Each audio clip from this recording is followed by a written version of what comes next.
Ang gist lang na nakuha ko na nasabi kanina ni Representative Luistro, yes, is that wala siyang time na isa-isahin per letter yung letter namin sa Commission on Audit on why the requested documents should not be released to Congress. Pero nakahanda na yung mga sagot niya sa lahat ng arguments namin sa national security, sa due process, and sa separation of powers. Is this part ba of what you said earlier, Representative Kimbo, let's stick to the plan?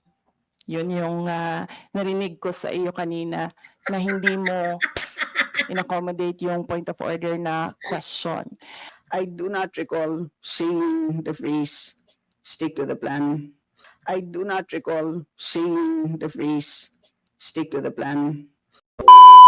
Moving forward, kasi mali ba natin na mali pala naging aksyon natin? Yun ay piniliwanag ko na. And on the basis of that, I ruled that we stick to our plan.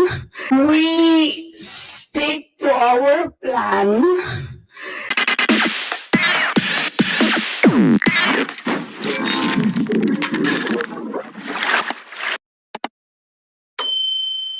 Moving forward, kasi mali ba natin na mali pala naging aksyon natin? Yun ay piniliwanag ko na. And on the basis of that, I ruled that we stick to our plan. And nakasulat po yan sa lahat ng liham natin, sa lahat ng ahensya, hindi lang naman po sa Office of the Vice President. At kung nakikinig po kayo kanina, binasa ko po yung item number 3, which says comparative budget allocation and utilization rate from fiscal year 2019 to 2023. Lahat po ng mga ahensya, sinabihan po natin, nakasama po ang item na to sa pagkikilatis po ng proposed budget for 2025. So with that, let us now proceed to our next interpolator. From the minority, we have Madam Chair. No ruling. Whether it is taken, not taken, or no ruling. it is not taken. And I reiterate the earlier ruling, which is not taken. So we proceed to the next interpolator. From the minority, we have the Honorable Raul. Madam Chair. I'm sorry, but we are now proceeding with Yes, unless, yes. But there was a Sorry. representative who spoke, so Oh, you Yes. wish to, Yes. yes, okay. So, yes, please, you may. yes, thank you, Madam Chair. It seems that Representative Swansing was well prepared when she came, and she already knew the answers. In fact, she had this drama to ask the Commission on Audit representative here, but when he was not able to answer, she had the answer already to her question. So, Madam Chair, may I request that only representatives who have questions be allowed to speak? That is not a motion, that is a request to you as the presiding officer. Yan namang tanong eh. Yes, Madam Vice President, we note your request. And with that, we move on to our, I have a question of clarification. yes, our Honorable Your statement, Lawyer Macapagal-Arroyo, you please. quoted your letter saying that you want the utilization rate for previous years. It was not a letter asking for how the budgets were expended, especially on questions that we, as a House, decided on already last year. Yes, Madam, it's Nakita mo, so that i-mute mo muna. Nakita mo, Teka. is interpreted as Oh, game. nakita mo yung itsura ni GMA nung nagsasalita si VP. Nakakala siya. Yung parang, go girl! Hatian ng dagat, natin ito men! ginagawa dahil bilang mga public officials, responsibilidad po natin ito sa taong bayan na nanonood po sa atin kung paano natin ginagastos ang pera ng taong bayan, Madam Chair. So as to my question, since the Vice President also served as DepEd Secretary, in fact wala po siyang separate basic salary. Ang nanonood dito, 6.7, ay 6.9. Ang nanonood sa Congress, 1.8.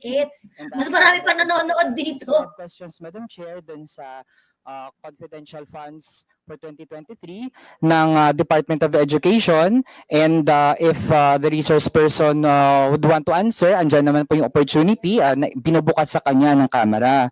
So Madam Chair, can we confirm from the Vice President na nag-submit ng accomplishment report sa paggamit ng DepEd confidential funds for 2023 sa Senate President at sa Speaker of the House? Bakit DepEd, Madam Vice President? Madam Chair, the Office of the Vice President and the Department of Education have separate mandates. The roles of the Vice President and the Secretary of Education are not intertwined. And Madam Chair, I cannot speak for the Department of Education as I am not the Secretary anymore. Again, Madam Chair, hindi pala DepEd pala ito, no? O sige, tanong mo si DepEd yan. Honorable Manuel. Madam Chair, iba na po ang DepEd Secretary natin ngayon na hindi naman nag-request ng confidential fund. Ang nag-request po noon as the DepEd Secretary ay ang Vice President. And Madam Chair, in all agencies, lagi ini-invoke national security, pag-target din sa mga suspected na mga grupo. So yung ganong tinake on na mandato, Madam Chair, kahit originally wala naman talaga yun sa OVP tsaka DepEd, tinake on ng resource person. Kaya ngayon hindi dapat iwasan na sagutin din yun given ang tinake on na tasks ng resource person. Kasi Madam Chair, sige kung hindi po niya sasagutin, sa accomplishment report kasi for the first quarter of 2023, nabanggit po doon na yung confidential funds ng DepEd ginamit sa counterinsurgency program, prevention of recruitment by rebel and leftist groups among students and teachers. Meron din, Madam Chair, anti-terrorism programs, including the gathering of necessary information to implement peace and order within DepEd. Pareho din ang actual outcome tsaka ang kinlaim na accomplishments, Madam Chair, for second quarter and third quarter of 2023. So, gusto nating i-present din sa committee na ito, Madam Chair, na sa mga dokumento na sinabmit din ng Commission on Audit, part po ng certification sa paggamit ng DepEd Confidential Fund ay galing sa mga military units. And Madam Chair, we have copies of those documents. Ang DepEd use of confidential funds in partnership with the 1st Infantry Division of Zamboanga del Sur, 5th Infantry Division of Isabela, 7th Infantry Division of Nueva Ecija, 9th Infantry Division of Camarines Sur. At ang mga activities nila, Madam Chair, ay mga youth leadership summits, yun po yung tawag nila doon, at mga information education campaigns. Now, can we present yung slide, Madam Chair? May pinipare po tayo as a sample sa ano yung mga pinapamahagi ng mga pamphlets sa ganitong mga di umano'y Youth Leadership Summit tsaka Information Education Campaign. Ayun, Madam Chair, ang sabi po dyan, kapag nagsuot ka lang ng flag na may nakasulat na Serve the People, di ba, Madam Chair, napakagandang pakinggan, pero para po sa DepEd, Madam Chair, ang mga nagsusuot daw ng ganun, dapat i-report sa DepEd. At bahagi po ng paggamit nila ng confidential fund ay pagpapakalat ng ganitong napaka-malicious na kaisipan, Madam Chair. And given that we already have a Supreme Court ruling na nagsasabing nakakapahamak sa buhay ng ating mga bata, mga kabataan, ang ganitong mga tipo ng propaganda, Madam Chair, it seems na para pala sa DepEd, accomplishment ang pagpapahamak ng buhay ng mga estudyante at ng mga teacher. In fact, under the now resigned DepEd Secretary, they violated their own order, Madam Chair. They have a Department Order number 32, series of 2019. Ang sabi doon, Madam Chair, ay bawal, and I quote, Schools shall not be utilized for military purposes. This includes the conduct of anti-insurgency information activities or such other related uses that may endanger the lives of learners and school personnel. So, Madam Chair, lumala yung education crisis, Yes, we pero have 30 seconds. yun pa ang naging paggamit ng DepEd confidential funds, Madam Chair. Next slide, Madam Chair, so we can wrap up. Ganito yung breakdown ng paggamit ng DepEd confidential funds, Madam Chair. Kung mapapansin, gumamit lang for first, second, and third quarter. Tapos, Madam Chair, bawat quarter, pare-pareho yung amounts ng paggamit, 37.5 million pesos. And this is confirmed by the audit observation memo ng COA, Madam Chair. And, Madam Chair, we take note, June, July, which falls in the second and third quarter, wala pong pasok sa mga paaralan. So, yung question natin, ano yung ginawa ng DepEd at bakit magkakapareho yung rates ng paggamit ng confidential funds? So, ang isa sa makikita natin dito, Madam Chair, we can't deny na it seems ay kaduda-duda yung ganong pinepresent ng DepEd na paggamit ng confidential funds. Yun na lang, Madam Chair. Salamat. Madam Vice President. Yes. Madam Chair, the invitation for this budget hearing was the budget proposal of fiscal year 2025 of the Office of the Vice President. I request that the questions, Madam Chair, be related to the subject of the budget hearing, which is the OVP 2025 budget proposal. And Madam Chair, you will allow me this because you allowed him to speak about DepEd, which is not related to OVP. According to Kate and Ida, the former secretary of the CPP-NPA's Sub-Regional Committee 5, revealing concerning associations of Representative Raul Manuel with the NPA units in Southern Mindanao, alleging that he visited Madam Chair, point of order. City of Bolo, Barangay Daguhoy, Please proceed, Talaimon, Darogan Madam Norte Vice in President. 2017. And his alleged connections with the CPP-NPA coupled with the recruitment activities involving Kabataan Party List. Rendell, who was missing for 11 months and Madam killed Chair, her point of in a order, Madam coffin. Chair. So, And kinuha in a coffin. yung sinasabi po ng ating Vice President ay allege. So, ang ibig sabihin niyan, marites or galing yan sa chismis. Okay, Hindi so, po, ma'am. hindi natin Galing po pwedeng- ito sa Madam NPFL Chair, Kapag. Okay, so- i-allow ang Office of the Vice Yes, President. let Chair rule. So, yes, we will take note of the request of our Madam Vice President. Let's stick to our topic. Okay, so with that, we shall proceed to our next member. From the majority, we have our Deputy Ito Majority si Leader, Bibi! the Honorable Leanda Bonilla. Madam Chair.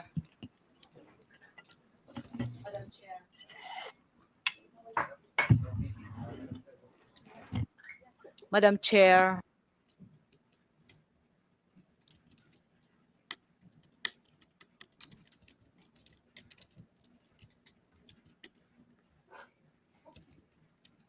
Wala ng signal yung yung House of Representative.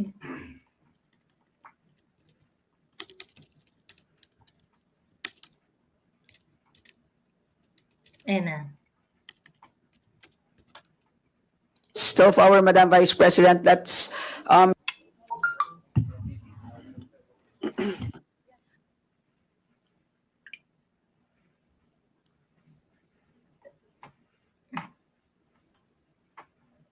Anyari?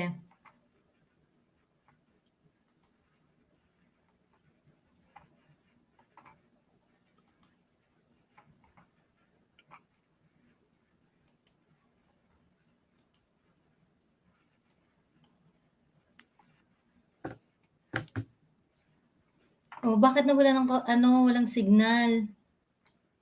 Sinira Oo nga. ang signal. hindi lang yan sa sa Philippine Star din. So hala, ginurgur na. Ginurgur na because Kasi lumalamang si Inday eh. lumalamang si Inday eh. Oo. Ano Inday throw them off. Yung start pa lang ng hearing, she throws them off. You know, this is what I like about GMA. Kasi GMA do not like nonsense. Mm. Okay? She doesn't like nonsense. Actually, nung naging congresswoman, di ba naging house speaker yan? Yeah. Ang gusto niya parate, efficient ang mga committee hearings. Mm. Natapusin nyo na yan. Bakit ganyan siya? Tapos she visits. Komportable tumagot. Mm. Pero Ito na. nung ang ng question of cash advance, ano po ba naging sagot ng COA dito?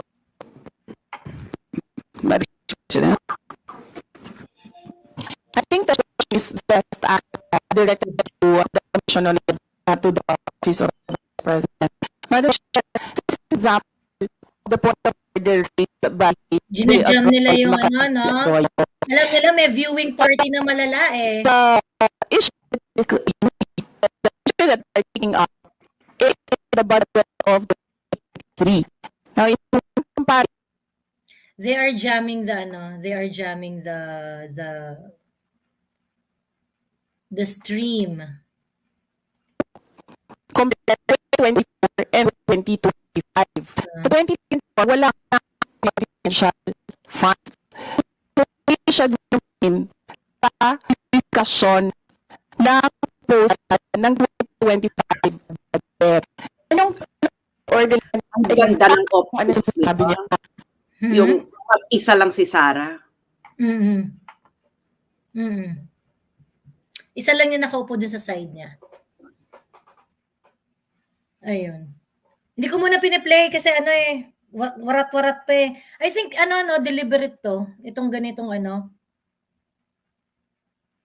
ginajam yung signal. Alam nila there is a huge watch party. There is a huge watch party and Inday is eating them alive.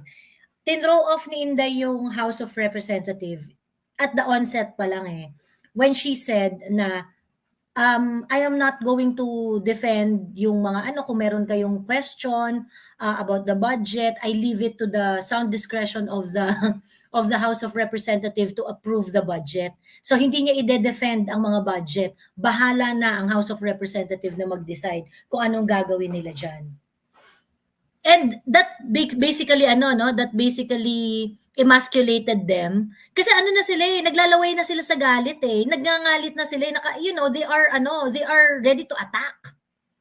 Kaso Inday wasn't giving it to them. 'Di ba? Hindi ko naman i-defend yung budget O 'di ba? Ba't niyo ako pag-e-explainin wala mo akong pake. 'Di ba? Ayun.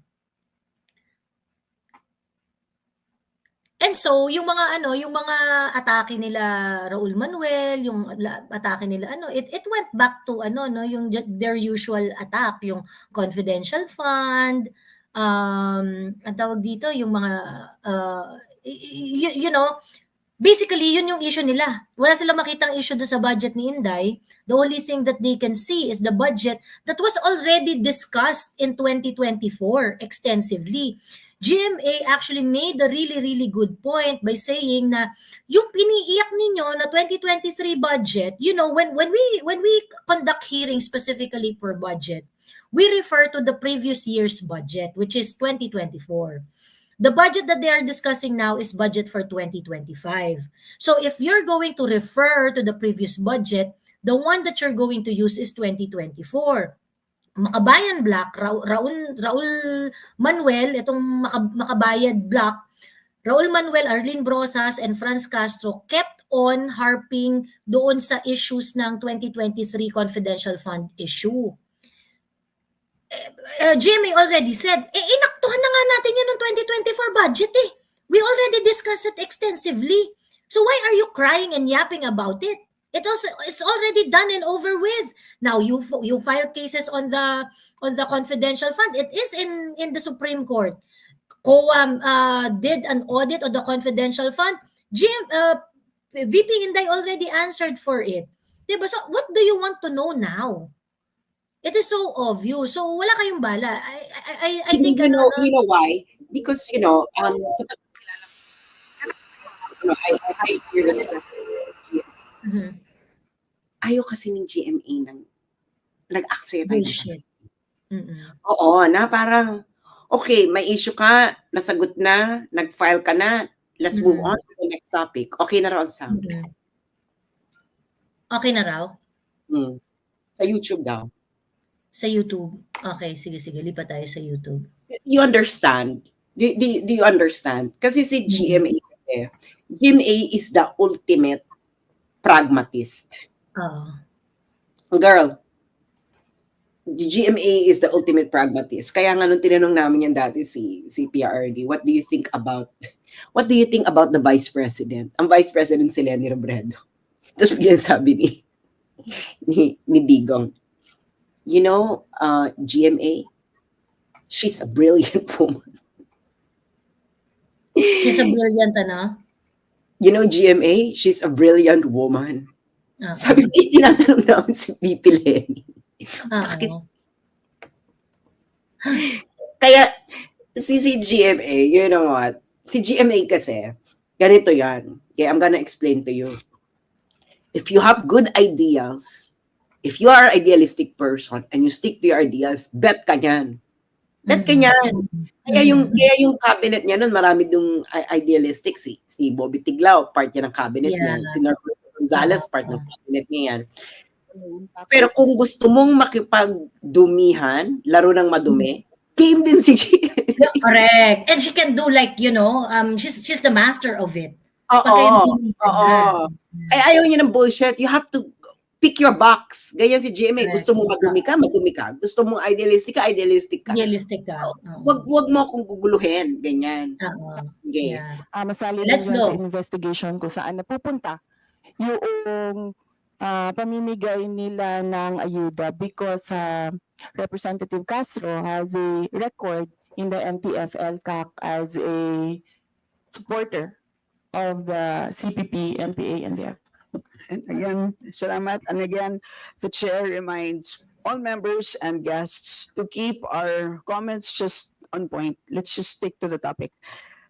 Our next to interpret. Chair, can I, Oh yes, please proceed. Madam Chair, sisiguraduhin po natin na doon po sa ating ipopropose sa bill and impact evaluation, lahat po ay covered nito, confidential man o anumang pondo ng gobyerno ay dapat subjected to impact evaluation dahil tulad po ng sinabi sa briefing ng DBCC, inamin mismo po ng ating NEDA Secretary na talagang maraming pondo ng gobyerno ang nasasayang dahil wala tayong ginagawang impact evaluation para malaman kung saan ba talaga tamang ilagay ang ating mga pondo. Guys, kunin niyo yung soundbite na yun ha. Yung clip na yun, yung impact evaluation. Kasi lahat sila dyan, walang impact evaluation. Thank you, Madam Chair. Pero Madam ginagastos Chair, ng taong halos bayan. lahat ng itatanong ko, naitanong na eh. But anyway, yung mga konti na lang po kung itatanong dito, sana po masagot po ng ating Vice President.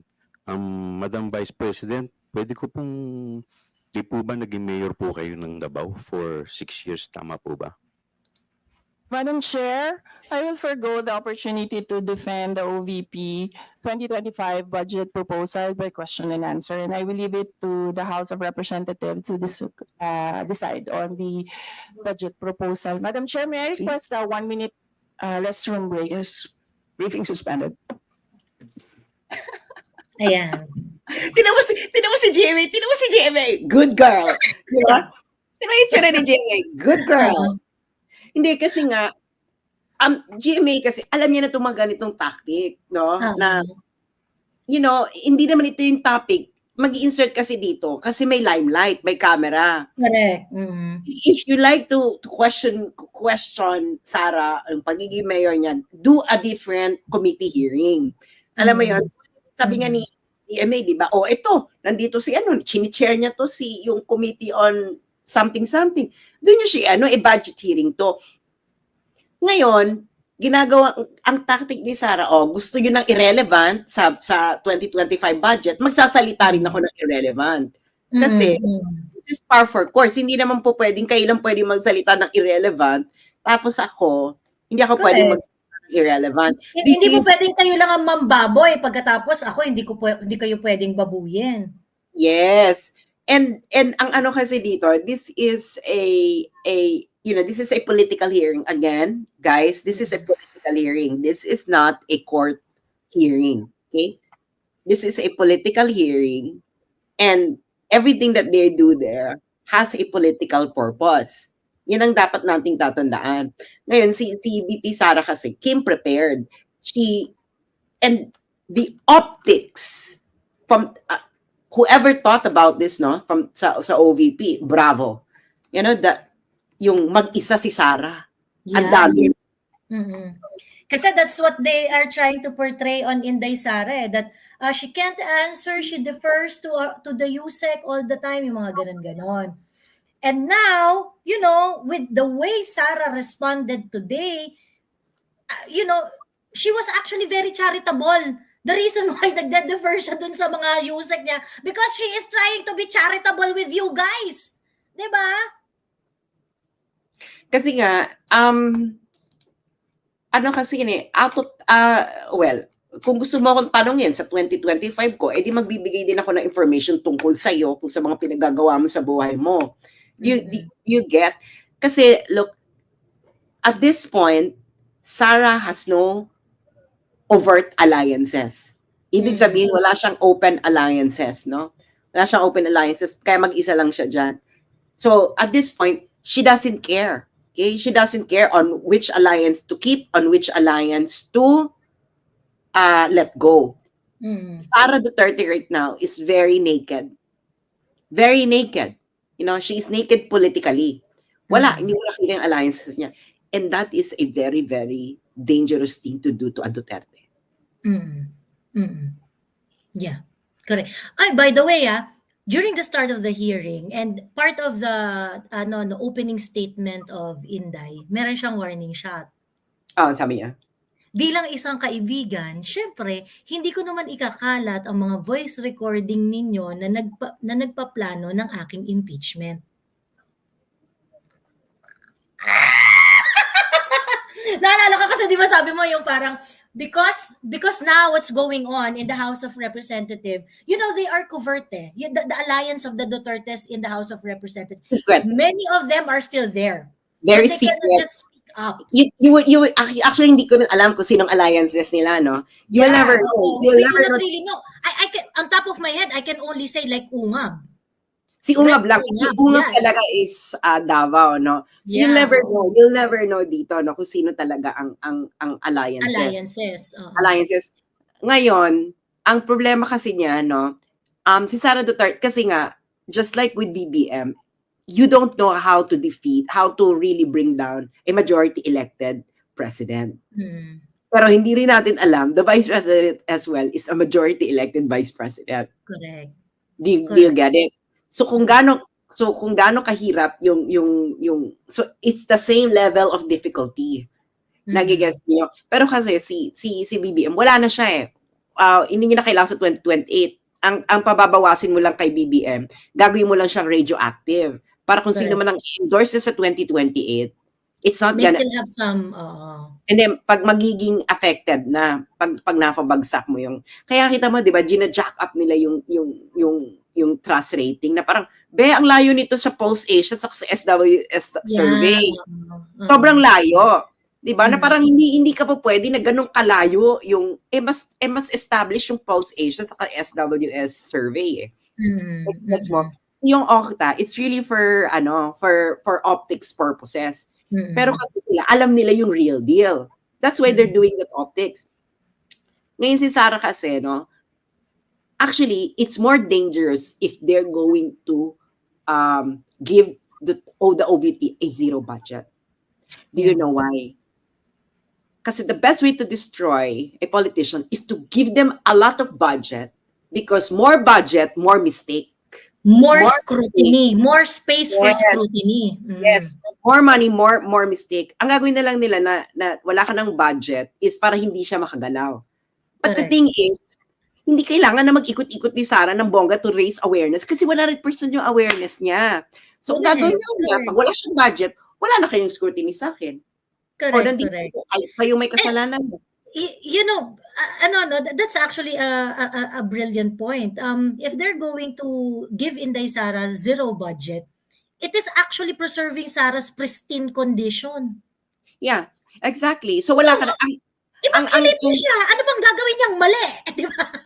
yeah. Pero Kasi space niya para magkamali, di ba? You're actually making her a Virgin Mary. you're making her a Virgin Mary kasi Diba? nga ang gagawin mo sa kanya gagawin mo pang sweldo lang sa mga tao niya, okay. O, The is budget first briefing sweldo is niya. hereby resumed. Ayan na. Okay. Next to interpolate is the Honorable Joel Chua. Thank you, Madam Chair. Madam Chair, ulitin ko po yung aking tanong sa ating kagalang-galang na Vice President. Pwede ko po bang malaman kung gaano po kayo katagal naging mayor ng Davao? Madam Chair, I will forgo the opportunity to defend the OBP 2025 budget proposal by question and answer. I will leave it to the House of Representatives to decide on the proposal. Honorable Chua, proceed please. Thank you, Madam Chair. Since hindi naman po niya sinasagot, I will just continue with my line of questioning para lang po maipasok sa record po. Alam naman po natin lahat na kayo po ay naging alkalde ng Davao. Of course, nung time na yun, meron din po kayong item for confidential fund. Irrelevant, diba? under the Like, office of the mayor. irrelevant. Tama po ba? Such an idiot Point of order, legislator. Madam Chair. Yes, Honorable Gloria. What we Arroyo. are discussing is the OBP budget, not a budget of the local government of Davao of many years ago. And while I have the microphone, I just want to make a manifestation that, Your Honor, you said that allocation includes utilization.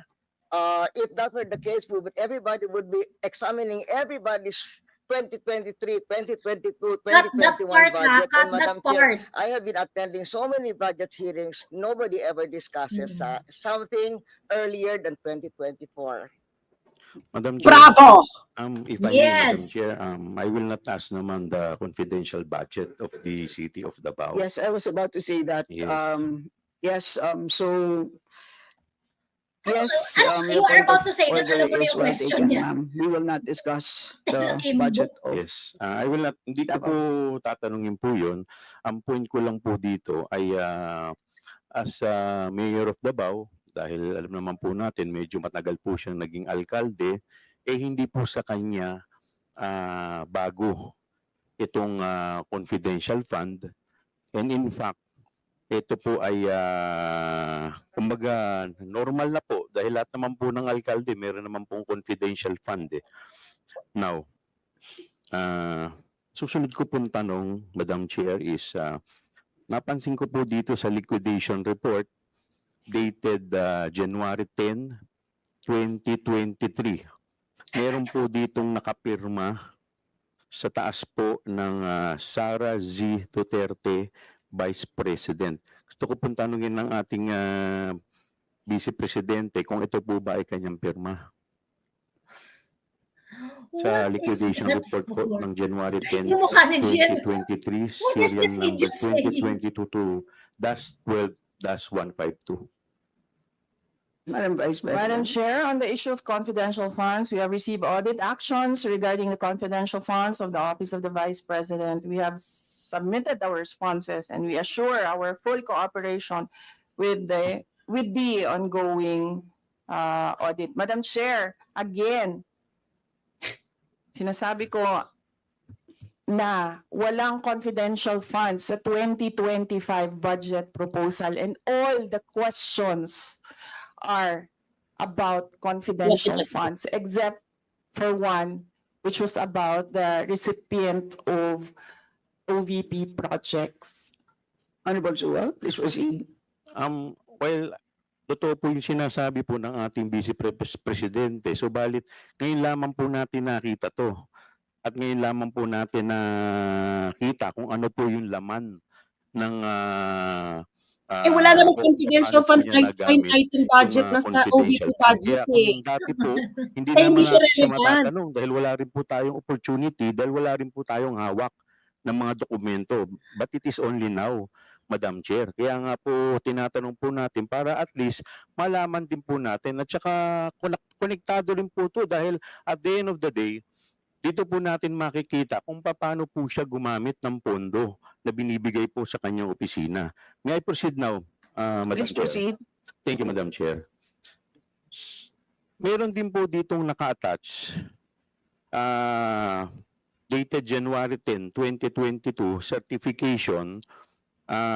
Sa baba po dito, nakalagay po dito attested Sara Z. Duterte, Vice President, at sa taas po nun merong pumpirma. Do you confirm that this is your signature, Madam Vice President? Madam Vice President. Yes, Madam Chair. Precisely. Dapat hindi ninyo yan nakikita kasi that confidential funds pertains to national security and hindi pa tapos yung audit process. But to answer the question, Madam Chair, on the issue of confidential funds, we have received audit actions regarding the confidential funds of the OVP. We have submitted our responses and we assure our full cooperation with the ongoing and unfinished audit. Ang Honorable kalinis Chua? na dito sa Thank you, inyo. Madam Chair. Since hindi naman po niya sinasagot yung ating katanungan, I will just proceed. Meron din pong nakatouch dito na accomplishment report. Utilization of confidential and intelligence fund, period covered December 21 to Wala na December sila 31, 2022. Wala na. Recycled Total na, amount, ubus na, exhausted na sila. 125 million. At sa Sabi baba ko sa po iyo, nito, may nakalagay pong approved by Sara Z. Duterte, Vice President. Again, Madam Chair, gusto ko pong tanungin ng ating Madam Vice President kung ito pong pirma na nandito sa ibabaw ay kanya po. Madam Vice President. Madam Chair, on the issue of confidential funds, we have received audit actions from COA regarding the confidential funds of the OVP. We have submitted our responses and we assure our full cooperation, the ongoing and unfinished audit. Honorable Chua? Thank you, Madam Chair. Madam Chair, napansin ko lang po kasi sa lahat po ng kanyang mga sinubmit, personal, may nakalagay po sa taas na signature po ng ating Vice Presidente at wala pong mga countersign. So ibig sabihin, wala po ditong nag-inspection bukod po sa kanya. Siya po yung nag-certify, siya rin po yung nag-attest, at siya rin po yung nag-approve. So, yun po yung aking punto po dito. Another thing, Madam Chair, gusto ko lang pong tanungin ng ating, kasi kaya ako nga po tinatanong kanina kung anong taon sana siyang naging alkalde ng Davao, kasi gusto ko pong tanungin sa kanya kung aware po ba siya sa Joint Circular number 2015-01 dated January 8, 2015. Madam Vice President. Madam Chair,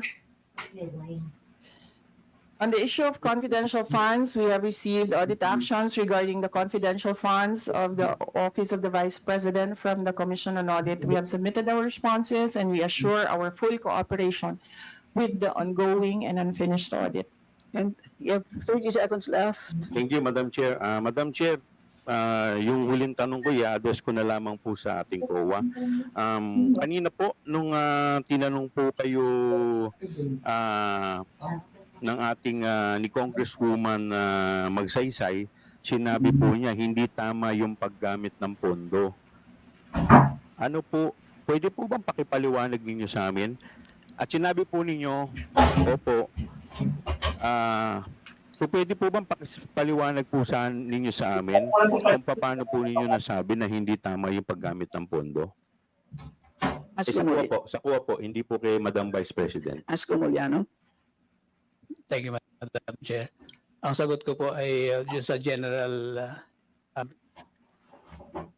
effect po ng notice of disallowance kasi wala po akong personal knowledge dun sa confidential fund at hindi ko po nakita yung document niyan. nung sinubmit sa committee. Dahil iba po yung unit na nag-audit niyan. So dun po sa hindi tamang Last question. last question po, yes. Dun po sa hindi tamang paggamit ng pondo, po pwede rin po ba nating masabi na nagkaroon po ng diversion of fund o yung sinasabi po natin yung pondo hindi po nagamit doon po sa talagang dapat siya gamitin? Ask Gamuliano. Apo, pag ang tanong po tungkol dun sa audit ng confidential fund, di ko po pwedeng sagutin kasi hindi po ako yung nag-audit noon. Pero kung ang tanong niyo yung General po yung tanong notice ko. of disallowance, meron pong ganon. So possible po na may ground. diversion of fund. Meron pong ground na ang mga ground po ng disallowance is irregular. Ibig sabihin po hindi sumunod sa panuntunan ng guidelines. Pwede pong excessive, hindi naman kailangan bumili ng maraming stocks na nasira lang, yung medicine na expired lang. Pwede pong unconscionable, ibig sabihin masyadong shocking na doon sa senses. Parang kung ang laptop mo is 50,000, bumili ka ng laptop na 500,000, baka naman unconscionable na po yun. Sir, ang tanong ko lang po kung So, yes, this last question. so yung tanong ko lang po kung possible po na mayroong diversion of Meron fund pong po. under Yes or no lang po? the revised penal code po merong Okay, technical yun lang po. malversation. Apo. Thank you po. Right, salamat. Next to interpolate is Honorable Jervil Luistro. Sino naman si GMA imbyer Thank na you, Madam imbyer na. Chair. I think we all agree. She is having From the no. level She's of the having a field president day. down to barangay captain. GMA is having a GMA Public moment. office is a public trust. In other words, public officers and employees must Yan yung at all nag-contempt kay times Roque. be accountable to the people. Mm.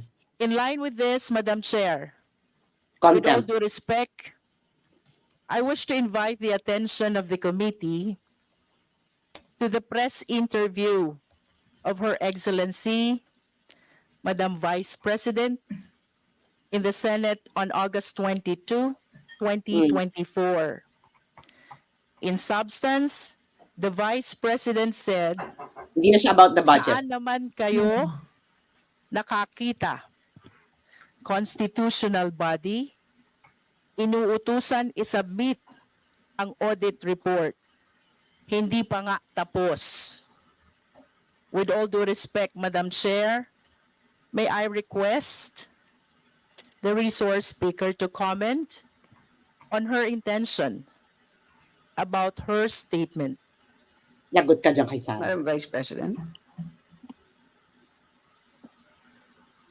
Madam Chair, again, question is not related to the 2025 Office of the Vice President budget proposal. On the issue of confidential funds, we have received audit actions regarding the confidential funds of the OVP. We have submitted our responses and we assure our full cooperation with the ongoing audit. Honorable Luistro. Madam Chair, in other words, this representation wished to be clarified when the Vice President made the statement. Intensyon ba ng ating Vice Presidente na ibahagi o hindi ibahagi sa publiko ang resulta ng nilalaman ng audit report patungkol sa kontrobersyal na 125 million na Hindi pa nga confidential tapos. fund? Hindi pa nga tapos ang audit. Yes, Madam Chair, I understand that the Vice President already expressed Hindi pa. her intention not to answer this question. Thus, please allow this representation to shift to the COA. May I request the COA to give his comment to this statement of the Vice President. Ask Juliano. Madam Chair, pwede po pakiulit po yung question. Hindi. Can we repeat Okay, sir. the question? Hindi po natin isasama sa yung 5 minutes. During the press interview of the Vice President in the Senate on August 22, 2024, she made a remarks Saan naman kayo nakakita? Constitutional body, inuutusan to submit fraud audit. Hindi pa nga tapos. We are requesting the COA to make their comment on this. Madam Chair, ang sagot ko po siguro in relation dun sa subpoena kasi yung rationale po ng compliance namin sa subpoena, i-quote ko lang po yung Nahirapan talaga ngayon yung COA i-justify yung action page nila. po per sa sentence noong subpoena. This subpoena do sa STECOM is being issued in accordance with the oversight function of the House of Representatives. This order is likewise based on Section 3 of COA Circular 2013-006 dated September 2013. Ang compliance po ng COA ay dahil po ito ay inisyu po ng chairperson ng Committee on Appropriations. And under yung pong Congress, yung House of Representatives, is a body authorized by law to issue subpoena. And we cannot interpret otherwise. There is a presumption of regularity and validity do sa subpoena. We cannot unilaterally challenge the validity of the subpoena unless the court will interpret that pwede po or hindi pwede. Yun po yung amin ko. Kaya kami po, in-entrust po namin sa dun sa House of Representatives, dun sa wisdom po ng leadership, yung compliance sa documents. Ito rin yung sinasabi dun sa aming guidelines. Na pag may subpoena po, we have to comply. Honorable Luis Ro. In relation to your compliance with the subpoena, did you recall having received any feedback from the Office of the Vice President pertaining to the same? Actually po, mayroon pong sulat ang Office of the Vice President sa aming chairman na yun nga po, may mga legal issues po na binabanggit. At ito po yung na-consider na rin po ng Office of the Chairperson noong nag-comply sa subpoena do sa STECOM. Madam Chair, with that manifestation of the COA, may I request that the committee be provided with a copy of the letter? And having said so, Madam Chair, may I request for a suspension of the briefing? Briefing suspended. Yung ano, di ba? Alam niya na may Very bibigay si telling, Sarah. ha? Alam niya na bibigay si Sarah. And then, sabi niya, patingin ng, di ba, nagkaroon ba ng sinabi ang, tapos ready, di ba, na nandun yung document. Ready, nandun yung document. Ang labanan na dito, ang labanan na dito, tinan mong gagawin ni Sarah dyan. Look what Sarah will do that. There. Yan ang abangan. Alam niya niyo naman. very clear yung ano, kasi parang Inday Sara was questioning. Sa kayo nakakita na ano na yung mga ganitong klaseng document, constitutional body, utos-utusan na lang basta-basta ng House of Representative para sa mga dokumentong yon. And then, you know, this actually demonstrate the lack of independence of Commission of Audit. Why? They couldn't even question the House of Representatives when they issue a subpoena. When they issue a subpoena saying that, "Ay, we need these documents, kineme. What did COA say? We cannot unilaterally attack the validity. We defer to the wisdom of the House of Representatives." Where is your fucking independence? You cannot defer on their on the wisdom of the House of Representatives because tama si Sarah, you are a constitutional body. You are Yes. independent. You have an independence. Kaya tingnan mo gagawin dyan ni Sarah. Ang nangyari niyan, the House of Representatives have become so powerful. even independent constitutional body, it can do that. Kita mo yung COA, oh, napaka-meek, na parang, wait, And actually, kinonfirm niya. Wala kaming karapatan na questionin. Wala kaming karapatan na because hindi naman on the surface, it is a legal order, and we defer to the wisdom of the House of Representatives, to the leadership of the House of Representatives. Now, where is your independence there? Commission on Audit. This hearing is revealing so many things, ha? Ang nila ngayon, for the first two years, bababakin na si Sara, and then they might try to impeach Sara. Kasi doon na sila meron ba ditong diversion of fund, malversation, yung mga ganon-ganon, di ba? Did you hear the other one who said na, po kasi to, the office of the Vice President is the office of public trust. Nakikita niyo yung mga binubuo nila, betrayal of public trust, ganyan.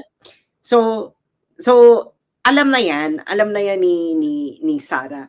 Pero kasi always remember the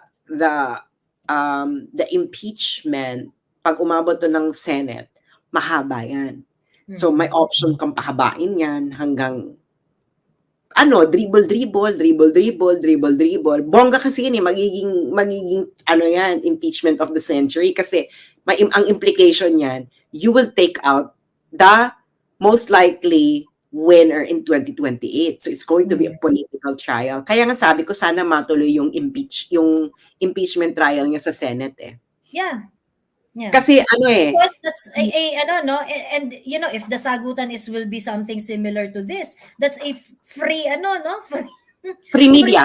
Inday Sara. Free media. The coverage for Inday Sara.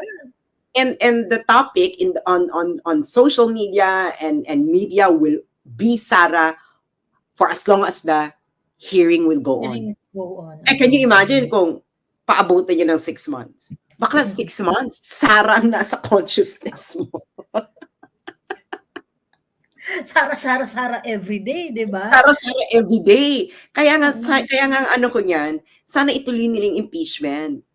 Sana ituloy nila impeachment. Parang parang Digong. Kasi si Digong, halimbawa, ma-issuean siya ng warrant of arrest ng ICC. Whether Digong surrenders or not, it will be a Digong show for as long as it could be.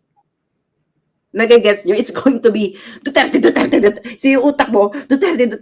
Kita mo, di ba, noong 2016? Ano bang ginagawa ni Digong noong 2016? Nagbumura-mura lang siya. Putang, mura. Bastos ang bunganga. Kasi walang budget si Digong nun sa media. So kailangan. So ngayon, kailangan niyang to provoke the media to cover him. Eh wala naman choice yung media, nagbumura si Digong. So cover. So ngayon 2016 nakita nyo, buong yung utak natin puro na lang Duterte. Gusto makipagsampalan kay Mar. Pero if you're going to look the status of the letter. Ayan. Mabalik lang ako. I think that's the reason why they stopped the hearing after the COA, because Luis Tro basically revealed the lack of independence of COA. Luis Tro, motherfucker! You throw the entire House of Representatives under the bus. Ayan. Wala pa, continue mo yung sinasabi mo. Ayun nga, di ba yung 2016, pag titingnan mo yung campaign nun, if you're going to look at it objectively, bakit ka buboto sa tao na ang feature ang dumi ng bunganga, puro mura, puro ganyan? Hindi ba? If you're going to look, you're gonna look at the mga yellows, no? Ang dumi naman ng bunganga nito kasi puro ganon. Pero, anong nangyari nun?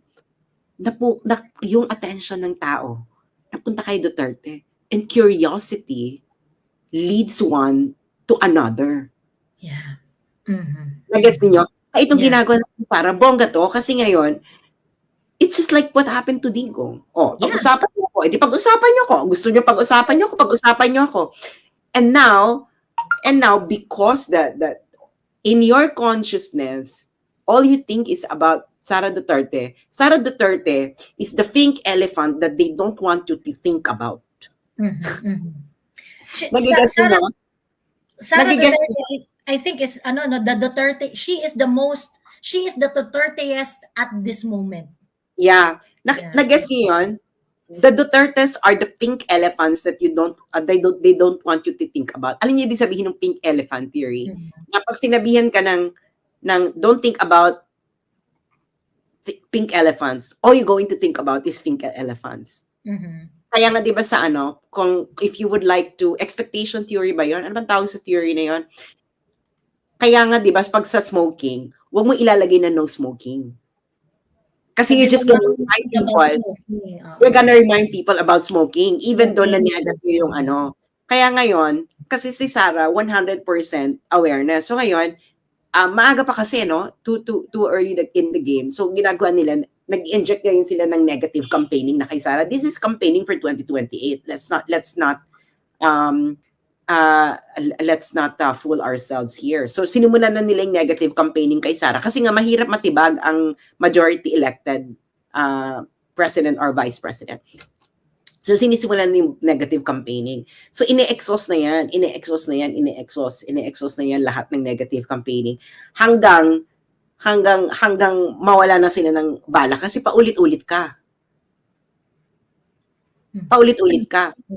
Ang tanong, hindi nila alam kung ano ang alam ni Sara sa kanilang lahat. Correct. Nagigets Hindi niyo? nila alam kung gaano kalalim yung armory ni Inday. Oo, hindi nila alam. Sige. Kita mo, hindi pa bumabanat si Inday, hindi pa nagne-negative campaigning si Inday. The budget briefing is hereby resumed. Okay, tuloy na daw. Honorable Luis Cho. Madam Chair, without going to the letters of the communication, Could you please first manifest what you have in your possession? with me is a copy of the letter of the Office of the Vice President, signed by Attorney Zuleka T. Lopez, Undersecretary and Chief of Staff, addressed to Honorable Gamaliel A. Cordoba, Chairperson, Commission on Audit, Quezon City. This is dated August 21, 2024. Madam Chair, this is composed of 4 pages, and I lament that I do not have material time to go over this letter by the letters. Nonetheless, I wish to manifest that the substance of this letter is an opposition to the subpoena that was issued by Congress. If I may read, we are of the position that the subject subpoena should not be complied for the following reasons. If I may continue, Madam Chair. Yes, please proceed. Among the issues that were raised, one is the violation of the principle of separation of power. Second is violation to due process. And third is the confidential nature of the fund. Madam Chair, I wish to manifest my comment to the issues that were raised in this letter. First, the principle of separation of power is not absolute. This is subject to exception. Hindi ka pwedeng As a mag-comment matter of yan kasi fact, hindi naka-address yan sa'yo. The system Hindi, of check hindi ka and pwedeng mag-comment balances. dyan kasi hindi naka-address And sa'yo that is yan. the very reason why the Congress has the oversight power. And that is to make sure that the laws enacted, including the appropriation laws, and to be specific, the GAA 2022, the source of the confidential fund, is properly implemented. So ready na siya eh. Alam niya na yung letter eh. Before pa niyan, ayun o, meron If siyang I may share one of the landmark cases about ready siya. Hindi, oversight this is a power. show. is the Abacada Guro party list. There are three consequences of oversight power. One is congressional scrutiny. Two is congressional investigation. And three is legislative supervision. With all due respect, by congressional scrutiny, without necessarily conducting an inquiry in aid of legislation, the Congress may request information and report from other branches of the government. Similarly, it can recommend and pass resolution for consideration of the agency involved. Madam Chair, with respect to the violation of due process, I humbly believe that we are all witnesses in today's hearing. We are in fact catering the right to due process. A number of the esteemed members of Kunwari the hindi niya alam House yung letter. Kunwari hindi niya alam yung letter. Pero propounded meron siyang questions prepared speech about the letter. but our Vice President maintained his position not to address the question concerning confidential fund. But speaking about due process, I humbly submit that notice was given. This is a budget briefing, and ample opportunity to explain was even accorded. It is my humble submission, Madam Chair, that contrary to the letter, we did not violate due process. May As a prepared matter speech of ka. fact, we So alam mo catered meron. due process. So wala Finally, kang Madam independence. Chair, Wala kang independent. Walang they independence. raised the confidential nature of the fund. Ito po'y tanong na nais kong iwanan sa mga kapwa natin Pilipino. Granting that the nature of the fund is confidential and recognizing Memorandum Circular Number 15, 2023, relating to the privileged communication.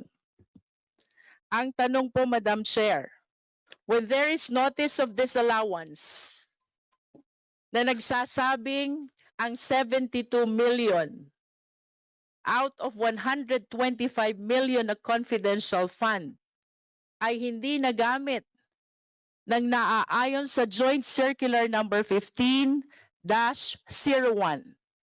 O hindi pa As tapos. a matter of fact, ipinababalik ng COA sa pamahalaan. Ang tanong, confidential fund pa po ba ang tawag dito? Privileged communication pa din po ba ang saklaw nito? Oo po, at tatahimik na lang po ba ang Kongreso? I wish to share the case of Chavez versus Public Estates Authority. Kindly wrap up. This is the right of the people to information on matters of public concern. There is no argument ang pera ng gobyerno ay pera ng taong bayan. Ano yung sinay ko? Unless the citizens have proper information, Na we cannot fulfill the constitutional mandate that public office is a public trust. Lagot ka submit, dyan, Madam Luis. Chair.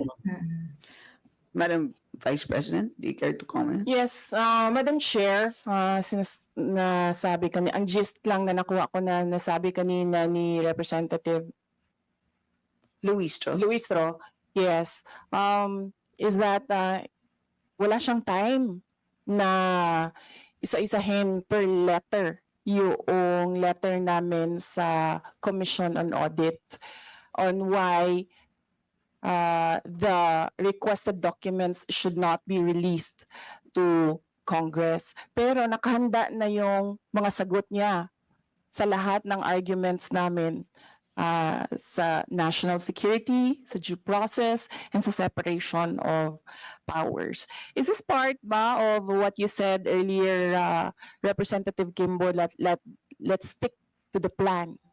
Yun yung narinig ko sa iyo kanina na hindi mo in-accommodate yung point of order na question. And to answer, the Office of the Vice President.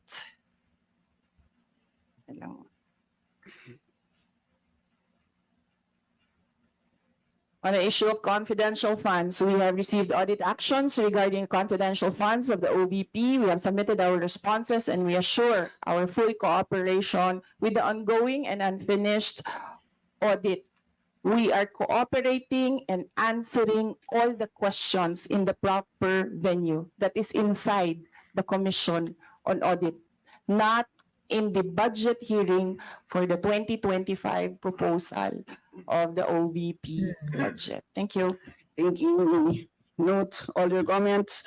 I do not recall saying the phrase, stick to the plan, Madam Vice President, and so Tingnan mo si yes, GMA. we note your Tingnan mo si GMA. comments, and also I believe your compliment of the brilliance of the Honorable Luis Tro. So Madam next Chair? to, yes. Madam Chair, may I request that the Secretariat read your stick to the plan line?